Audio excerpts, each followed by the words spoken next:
Hey Fit Pros, it's your host Tyler Valencia here. Before we get to this episode, I quickly want to share a free resource we have on the KIPS website and YouTube channel.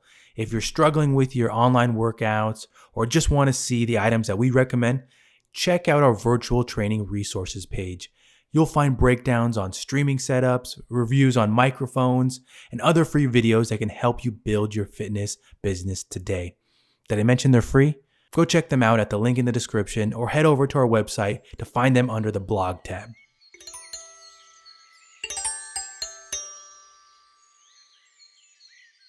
Welcome to the best of January 2022 episode. My name is Tyler Valencia and I'm the president of KIPS and Time to Train Fitness. We have something new for you here. Best of series here. So we're going to go through all of the content that we made in January of 2022. Whether it's YouTube tutorials or podcast episodes, we're going to give you a breakdown of each of the episodes and give you little snippets and tell you why you should go listen to it. And then ultimately, if you want to, check the links in the descriptions as we'll have a direct spot for you to click on, go listen or go watch, and hopefully get some content that'll help you build your business or help you go deeper into thought on ways to build your business. So January, a month that a lot of fit pros are preaching, going over ways to improve their clients' lives, whether it's through behavior change techniques or it's through constant self-reinforcement, all those things that we constantly do to preach to our clients how this is going to be a great year. This is going to be a year that we really focus on self-improvement. And as a fit pro, we all know that we are no strangers to those types of thoughts and the process of self-improvement. We do education, we watch content, we look for ways to improve ourselves. And what we've seen over the last 2 years is that the thought of, I'm too old to do social media, or I don't need to get more clients, those things are no more. We saw a lot of fit pros thrive over the last 2 years. And it's really been the idea of, I need to learn new things outside of my comfort zone.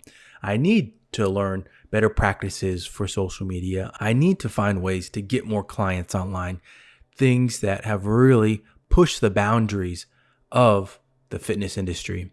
And it's that type of thought that I really think that the fitness industry will push more into, that we will see more education in that area that will help personal trainers, fit pros, instructors that are wanting to grow their business outside of just one spot. And I know that the whole conversation about at-home training and competing against large corporation, that's a whole can of worms that a lot of fit pros think one way and a lot of fit pros think the other way. And I am of the belief that there are a lot of options on the market. And with at-home training, you have to take steps in order to appear more professional and to build your business in those aspects. And it's no longer the way of just being able to walk up to your manager or having to walk the floor to find a lead. There's so many ways that you can build yourself and create a career that hopefully we see that time spent within the industry increase. That I remember when I first started off on the education side of the fitness industry about how the turnover rate inside of the fitness industry was a year and a half, 2 years. I don't have a source for that. I just remember being told it and I saw it. I remember thinking back how I saw it when I worked at a facility that had about 35, 40 trainers, and that turnover rate was constant. Every few months, every 3 months, basically, a whole new gang of trainers coming in, 4 or 5 new trainers, different experience levels from different parts of the industry or from different industries in general. So looking into 2022 and where this episode fits in for you in the future. If you missed any of the great content we put out, we're hoping that this is an episode that can hopefully spark something, that can hopefully get you to learn something new. And if all it is just one tutorial that you watch and it helps you in some way, I will say that this episode is well worth it. Let me briefly touch on the content of this episode.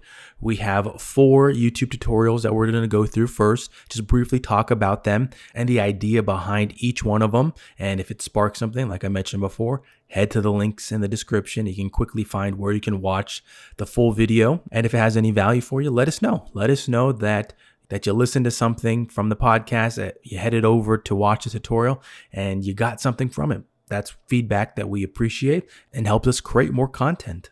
After that, we're going to head to the podcast episodes that we released in January. In January, we had 3 episodes that we released, all guests from different areas of the fitness industry.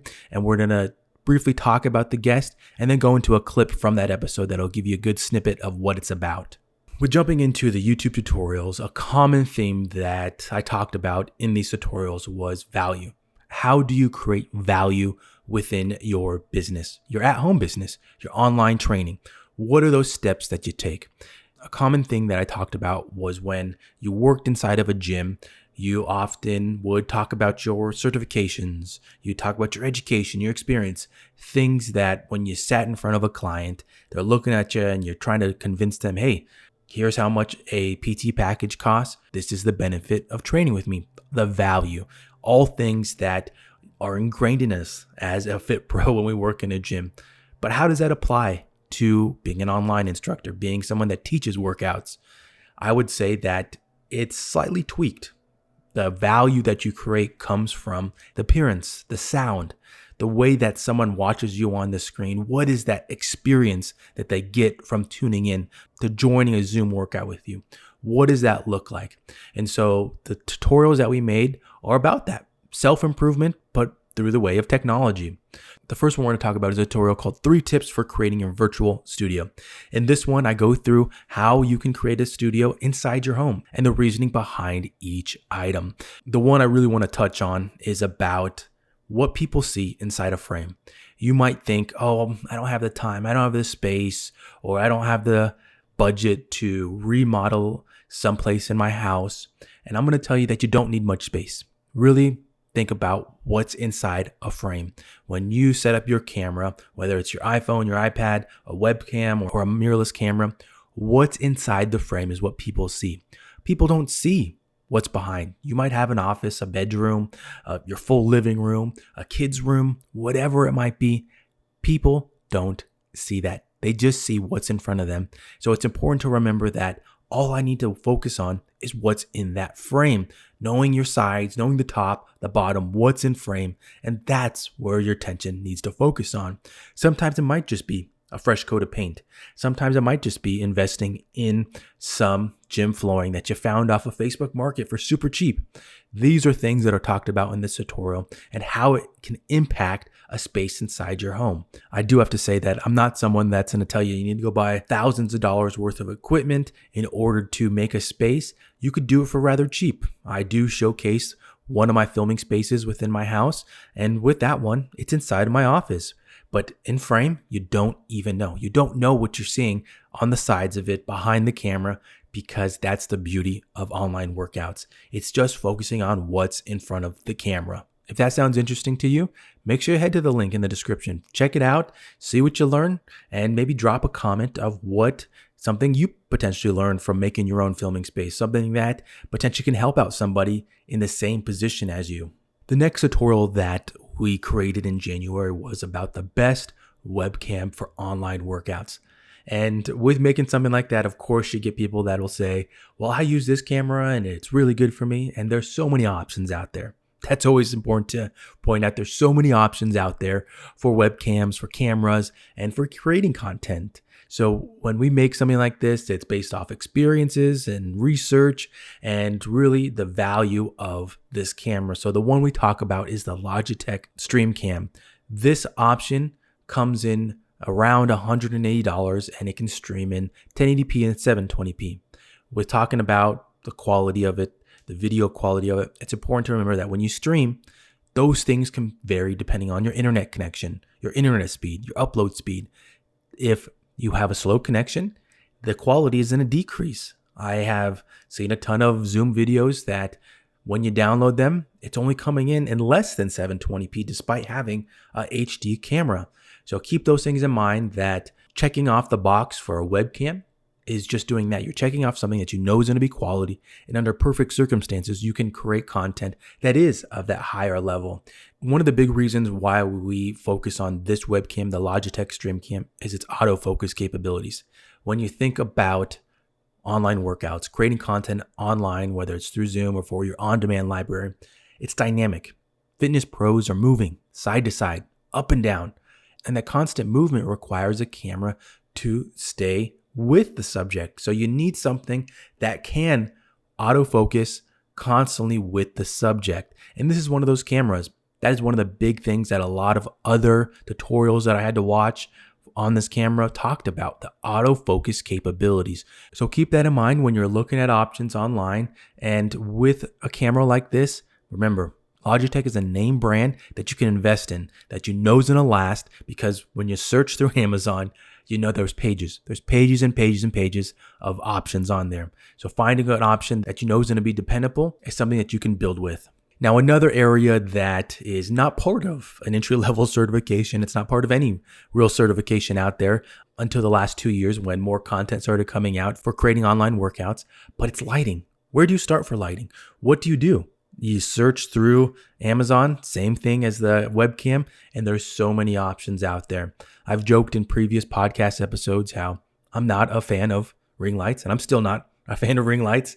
And with finding a light that's powerful, that's going to help you create better content, the one that we talk about, the Amaran 100D, it's made from a company called Aperture. This is one of those companies that is well known for the products that they make. Now, when I talk about the price, and if you're listening right now, you're going to be like, that's still a lot of money. And I know it is for Fit Pros. It comes in at $199, and this is part of their budget-friendly lineup. And $100, $200, $300, $400, that's a lot of money for Fit Pros. I know this. It's something that we're not used to. We're not used to investing in equipment like this, equipment that we're unsure if we're going to be able to do this long-term with. But with a company like Aperture, Amaran, you know it's going to work. That's one of the things with lighting. It's a pay for what you get product. If you're spending $40, $60, $100, you're going to get $100 worth of lights or $60 worth of lights.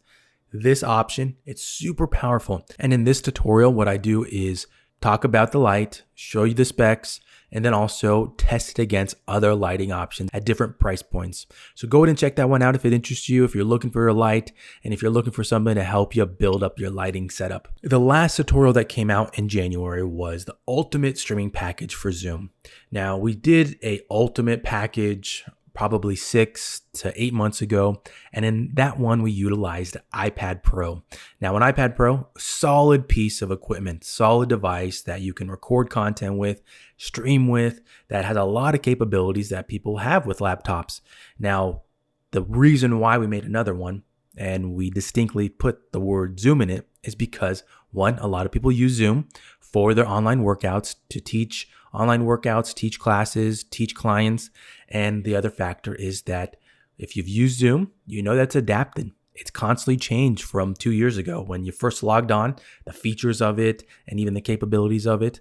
And when we made that one, we didn't know about the Zoom app and how it didn't work with a music interface, an audio interface, and the iPad Pro. After contacting Zoom and waiting a few weeks, and if you contacted Zoom before, you know that they don't respond right away, and that it's something that you got to wait till they hopefully get back to you. Cross your fingers and hope that they do. But once they got back to us, and after exchanging a handful of emails and trying to say, hey, like here's the issue we're running into, they finally admitted that their app does not work with the interface and the iPad Pro. So unfortunate there. But it just means that if you want to unlock the capabilities of using a mixer or interface, you got to use something like a desktop, a laptop, or in this case, in this tutorial, we utilize the Mac Mini M1. Before we talk about the other things that are in this tutorial, the ultimate streaming package for Zoom, I'm going to briefly talk about the Mac Mini M1. Now, this computer, it's something that you've probably seen. It's small, and you have to get a monitor, you got to get your own keyboard, mouse, that kind of stuff, but it's powerful. Apple is coming out with new chips. This one has their M1 chip in it. It has their latest technology in it, and it's fast. I talk about the specs of it in more detail in this video, but just trust me when I say it's something fast that you can build your business with. If you're doing Zoom and Zoom's your main thing, this is something that you can invest in and know it's going to work for you. Some of the other items that we talk about in this package are the Scarlett Solo, the Focusrite Scarlett Solo, the Logitech Stream Cam, which I just talked about, and of course the trusty Rode Wireless Go. So check that one out. It's a fun video. It's not one of those videos where, okay, you need to buy X, Y, and Z. If you have some of those items already, feel free. Plug and play them in. It's one of those ones that if you want something that you can hit the ground running with, yeah, it does work. But if you just want to plug and play with things that you already have, yep, definitely a possibility too. Now, getting to our podcast episodes that we released in January, we had guests from all areas of the fitness industry. And looking to 2022 and the guests that we have lined up for episodes lining up after this, it's the same.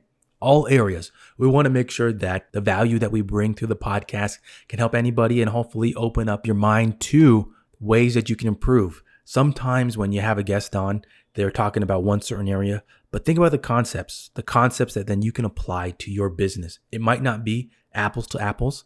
It might be apples to oranges. And you just have to think outside the box in terms of how you can apply that. So our first guest that we had to kick off 2022 was Jamie Nicholls. She is the owner of Fitness Convention, Inc., which is putting on 3 live conferences this year, including the one that is probably most popular to people, DCAC. I'll actually be speaking at the Pacific Northwest, the PNW FitCon, April 28th through May 1st. So check that out. I'm excited to go to the Pacific Northwest. I'm a big fan. I enjoy the food. I enjoy the scene, the people, and I have family up there. And if you are a listener to the podcast, I will be speaking. I have 2 sessions at this conference. So I'm excited to go up there, teach some great lectures in the personal training area, and of course, be a part of this conference. In this episode, we talk about education. And when we think about education and conferences, Jamie is someone that has seen that evolution of education as the years progress. How has education changed? Topics, what's becoming more popular? From the days that she started to now, I'm sure it's almost night and day in terms of the content that was first coming out, the sessions, workshops, that kind of stuff, and where she thinks it's going to go.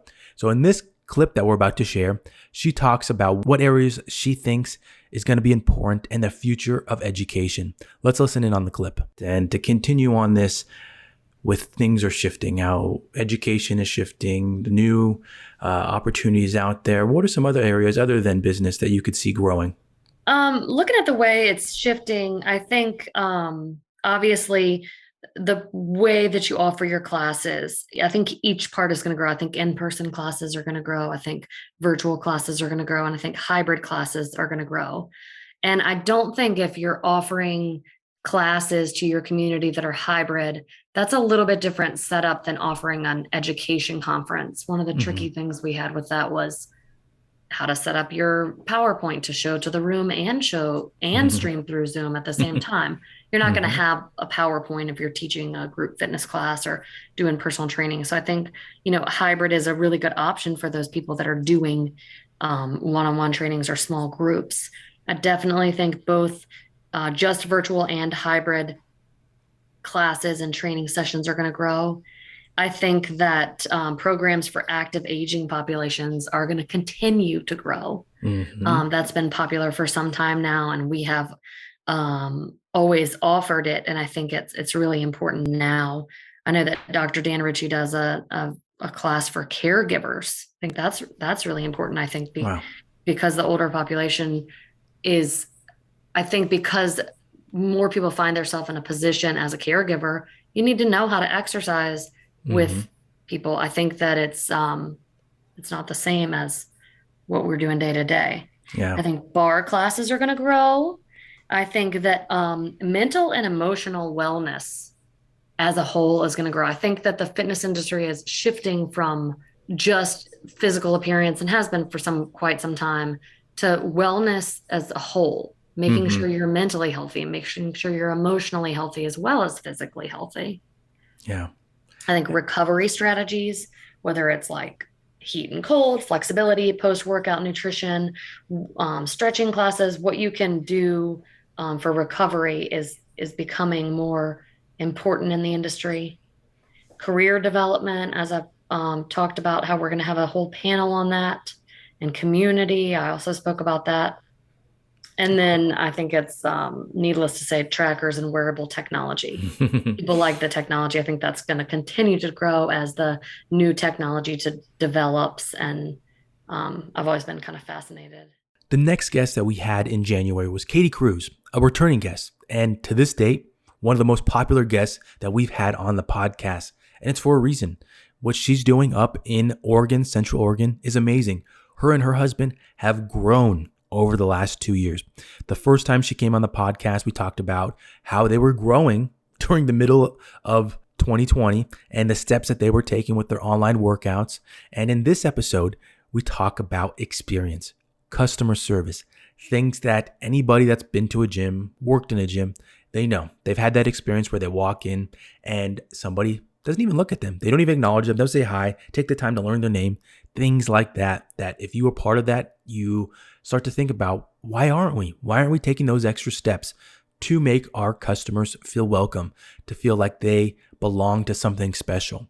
And in this episode, Katie talks about the service that they provide at her gyms and the experience that they go through for that first session and why it's important to their culture.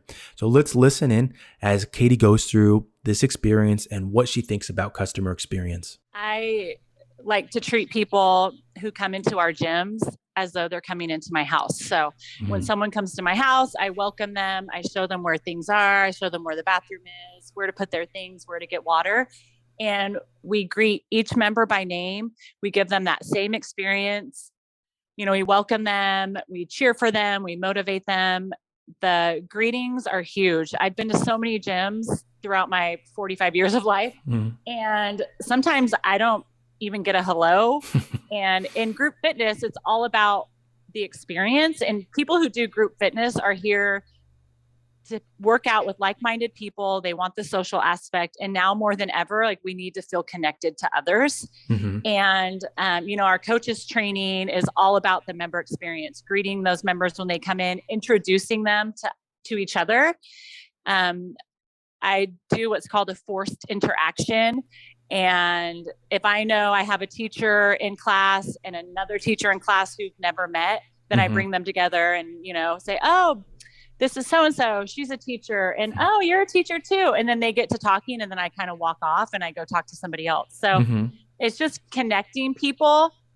And I often compare, like, coming into a gym, like you're going into a job interview, you're nervous, you don't know what to expect, you're feeling a little insecure. Is everyone going to stare at me? And our job as coaches is to take all of that away and just welcome you and make you feel safe and make you feel comfortable.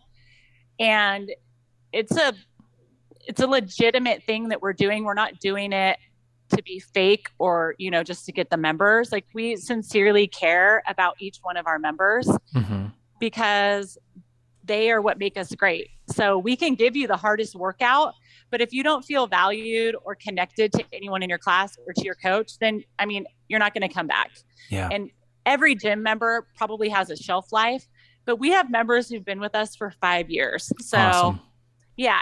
And I can tell you everything about those members, and they're like family to me. I see them out in my community, and, you know, I care about them. They know my family. And one thing I was reflecting on before coming on here is the interactions that I personally have with members is I get text messages sometimes at 9:00 at night from members. And it doesn't bother me because they're important to me and, you know, they're my customer. But I think back, like, I've never been part of a gym where I felt comfortable enough to text the owner.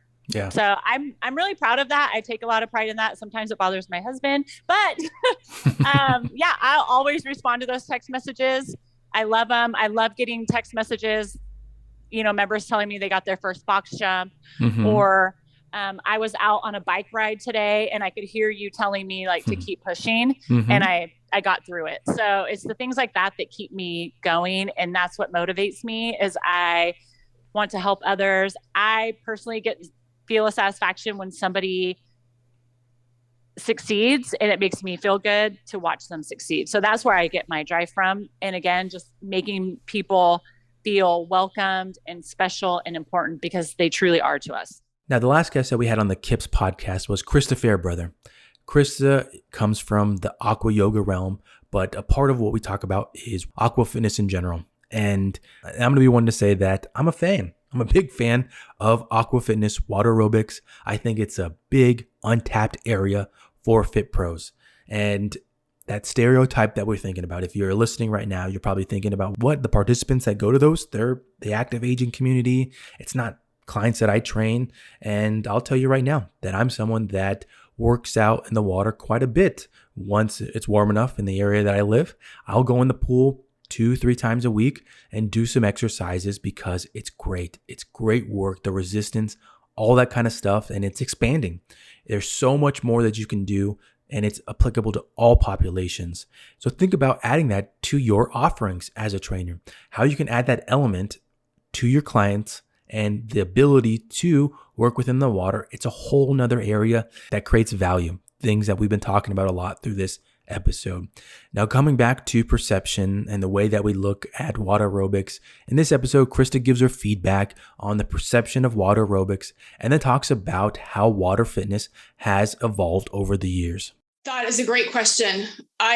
One of the most common pieces of feedback that I get from my fellow professionals is some have concern for the pay scales, because in aquatics, it's kind of like if you're a personal trainer and you're getting your rate and then you're going to move into aquatic fitness, you kind of have potentially come down into that group fitness pay scale, which is, pros know it's like, oh yeah, ow. Mm-hmm. So there's that barrier, because it would take you some time, obviously, to be able to get to the point of within aquatics to get back to being able to offer private sessions and have that demand for your services. So I hear that from fellow pros is it's like, oh, it's just taken on this pay scale I'm not ready for. Mm-hmm. I hear a big one is I think it's literally just a lack of awareness, because if you're a fitness pro who's used to working on land and you're not somebody who goes in the pool yourself, why would you ever consider it? That's like common sense. It's like being a dog trainer when you're a cat person, you just don't do it. And so I think the onus is almost on us as aquatics people that we don't get the word out in general enough. If I can't convince a colleague that this is amazing, how can I convince a client? Yeah. And so I think we just need to do a lot more to speak to what the general benefits are for everybody, not just that traditional aquatics audience that you often hear spoken to, which is that active older adult. We talked about that a little bit, but just that who aquatics can be for, what it can do. And while the pay scales, might seem a little problematic from the exterior, that there are some opportunities, the same in every aspect of fitness, to earn what you want to for your business goals. Yeah, I like that. I like both of those. The piece that I want to ask you now has to do with the evolution of Aqua. I think that was something interesting that you and I were talking about. Another topic prior to hitting record was kind of the evolution of Aqua. And if anybody that's listening follows me on Instagram, they know that I do sports that are different. I think that's the best way to explain it. They're different. They require lifting heavy things, and it's something that someone would probably look at and be like, he doesn't like Aqua. He's not about it, but I love jumping in the pool. And there has been times where I buy a lot of Aqua stuff because it's so beneficial. What have you seen with the evolution of Aqua training in, let's say, the last 3 to 5 years? That's a good question. I think the initial impact of Aqua is in terms of, okay, well, everybody thinks of it as a swimming modality, right? Mm-hmm. So the evolution, this happened before I entered the industry, where it was this idea of, well, we could do head out water exercise. And it's not just the hydrotherapy, I'm going to hang out in the water, right? Mm-hmm. So there was that evolution of, well, we can exercise in the water with our head out. And not also, I mentioned the hydrotherapy, I should also say, there was the European tradition of things like Watsu and the massage in the water. So that aspect of what was there as well. Mm-hmm. But this idea of, like you say, you can cross train in the water. So we've had some Europeans who are very engaged in those hydrotherapy components come over and say, well, the water's great. Why aren't you getting your athletes in the water? Yeah. And then we've had people working in helping women through the birthing process who have been able to say, okay, well, it's not just about water birth. You can prepare for birth by working out in the water. And then you can get yourself back to your pre-baby fitness levels, if that is your goal, by working in the water, right? So we've had a lot more awareness of that. Speaking to Aqua Yoga, obviously that's why I'm on your podcast, is I'm always like, I feel a little bit like we're the rainbow unicorns of the yoga world. We're really hard to find. And that shouldn't be, right? You should be able to think about yoga. Think how many people do yoga and what a big industry yoga is. Of course you can do yoga in the pool. So that I would, of course, is my thing. I would say that, as well as there's people out there working to broaden who Aqua Fitness is for, in terms of, I've already mentioned a lot about ability, but about age, so that it can be for your younger athlete. And there's a lot of, reasons to do that. A lot of professional sports teams, are now training in the water because it's so great for both recovery and injury prevention. So we're seeing more and more of that. And that's not, my area of expertise, but I hear about it and think it's amazing. Now that's it for this best of January 2022 episode. We hope you enjoyed it. If you're listening in, please drop us a review on your favorite platform. That helps out with getting this information out there to the rest of the fitness industry as we create more content, which we are doing. We're looking at some new series for YouTube that we hope helps people. That's ultimately what we want to do. We want to create content that helps fit pros grow, build their business, and continue to thrive within the industry. Thank you for listening in on this episode. Until the next one, keep hustling, Fit Pros.